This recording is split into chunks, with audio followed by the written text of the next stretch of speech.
Bonjour chers tous, j'espère que vous allez bien. En tout cas, heureux de partager cette pensée avec vous et avec toi particulièrement. La poursuite de l'objectif divin impose la manifestation de la puissance de Dieu. Je viens t'encourager en utilisant l'exemple de Paul, ce grand apôtre de tous les temps, qui après sa rencontre avec Jésus a sillonné l'Asie, a sillonné à plusieurs villes pour annoncer la parole de Dieu. Il allait de lieu en lieu selon que l'Esprit le conduisait. Et un jour, il a eu en vision un homme et un Macédonien qui dit de venir en Macédoine pour les secourir. Alors, il a convenu avec Silas de partir en Macédoine selon l'instruction qu'il avait reçue. Aller dans une des villes, il a commencé à aller à gauche, à droite et à parler de Jésus-Christ.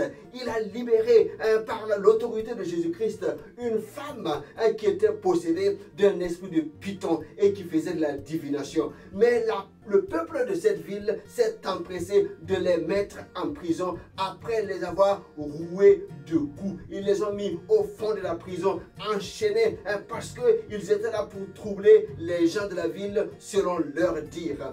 Mais Paul avait reçu une mission d'aller à Macédoine pour sauver un homme. Et par un homme pour sauver plusieurs. Et cette mission n'était pas encore accomplie. Donc, même si le diable voulait les en empêcher, en les mettre en prison, cela n'empêchait pas ce que Dieu voulait faire. La puissance de Dieu donc s'est manifestée parce que l'objectif n'était pas encore atteint. Alors que Paul et Silas sont en train de prier avec assurance, en train d'adorer le Dieu qu'ils servent. Parce qu'ils savent qu'ils sont là pour une mission et la mission va être accomplie par la puissance de Dieu.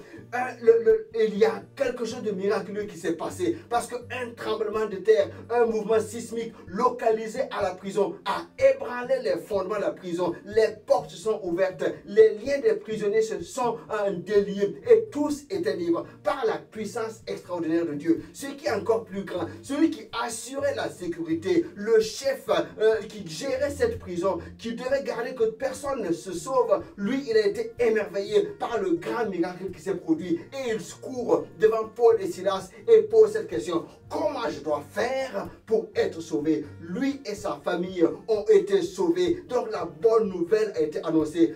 Cet homme qui est geôlier, il était en dehors de la prison, mais il était prisonnier de son péché, de sa culpabilité, de tout ce qui le rongeait. Et il savait au fond de lui-même qu'il devait être sauvé. Et c'est pour cela que Paul a été envoyé. Donc la puissance de Dieu a été manifestée pour que cet homme soit délivré et que la puissance de Dieu soit reconnue dans cette ville. Il n'y a pas d'autre Dieu. Donc je viens donc t'encourager pour que tu saches qu'en poursuivant les objectifs de Dieu, la puissance de Dieu t'accompagne. C'est lui qui te donne l'objectif et qui donne le moyen d'y parvenir afin que toute la gloire lui revienne. Sois encouragé en cette semaine. Dieu te garde tant que tu marches selon sa volonté. Allez, à très bientôt. Bye bye.